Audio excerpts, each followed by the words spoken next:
વલસાડના હનુમાન ભાગડામાં પવન સાથે વરસાદને લઈ નાળિયેરીનું ઝાડ મકાન ઉપર ધરાશાયી. ઘરમાં હાજર મહિલાનો ચમત્કારિક બચાવ. મકાનમાં નુકસાની થતા પરિવારને સહાયની આશા.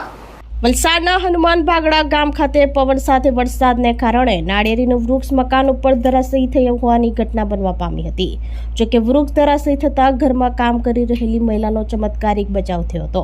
ઘટનાની જાણ સ્થાનિકો અને ગામના સરપંચને થતાં સ્થળ ઉપર દોડી આવ્યા હતા.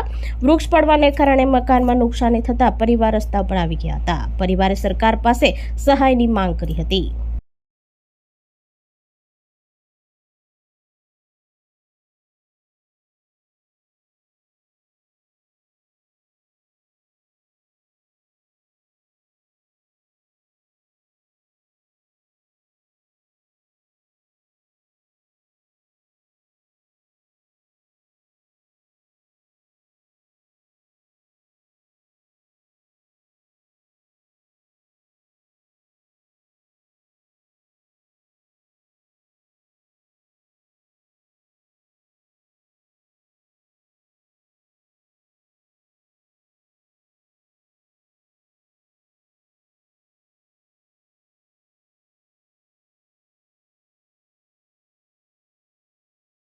મારું નામ ગીતાબેન અરુણભાઈ રાઠોડ 40 વર્ષથી રહેતા છે અને આ બાજુની જમીનમાંથી નાળિયેરી પડી 12:30 પડી અને હું રસોઈ બનાવતી હતી.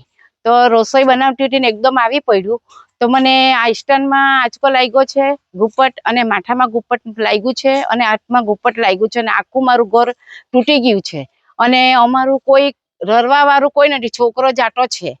નુકસાન ઘણું થયું છે, પતરા બધું ભાંગી ગયું છે. કરી છે પણ એનો કોણે ફોન ઉંચક્યો નથી ને આવ્યા નથી જોવા હારું.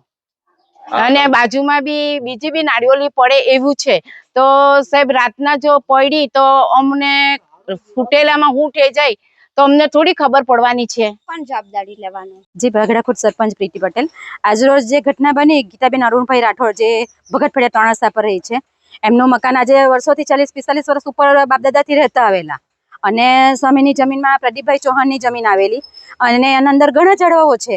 વારંવાર મેં તો કીધું જ છે કે ભાઈ તમે આવીને સાફ કરો. એ લોકો કોઈ ધ્યાનમાં લીધું નહીં અને આજરોજ જે ઘટના બની તો નારિયેળી તૂટી પડી અને એ તૂટી એટલે દિવાલ પર પડી અને પતરા આખા તૂટીને સાફ જ થઈ ગયા. અંદર ઘર વખરી સામાન વાસણ બધું જ થઈ ગયું. અને જે ગીતાબેન અરુણભાઈ જે મકાન માલિક ખરા એમને સ્ટેન્ડ મૂકેલું છે, જેવું માથા પર પડ્યું એટલે એમને દુખાવો પણ ચાલુ થઈ ગયો અને તકલીફ એટલે મા દીકરા બે જ, ઘરમાં કોઈ આપી ચલાવવાનું કે કોઈ કરવાવાળું છે જ નહીં મળે. એટલે એક જ માલિકને આશા કે આપણને કે એ લોકોને ઘર વખરી જે સામાન બગાડ્યું છે એ રાહત કરી આપે. અને મારા પંચાયતથી તો કેવું છે કે મારથી થાય એટલું તો હું કરવાની છે, પણ માલિકથી જે થયું છે ને આજે હું એક નારિયેલીથી કરું, બીજી નારિયેલી પડે, બીજી ત્રીજી પડે તો એની જવાબદારી કોણ લેશે? એ તો માલિકે જ લેવું પડે ને.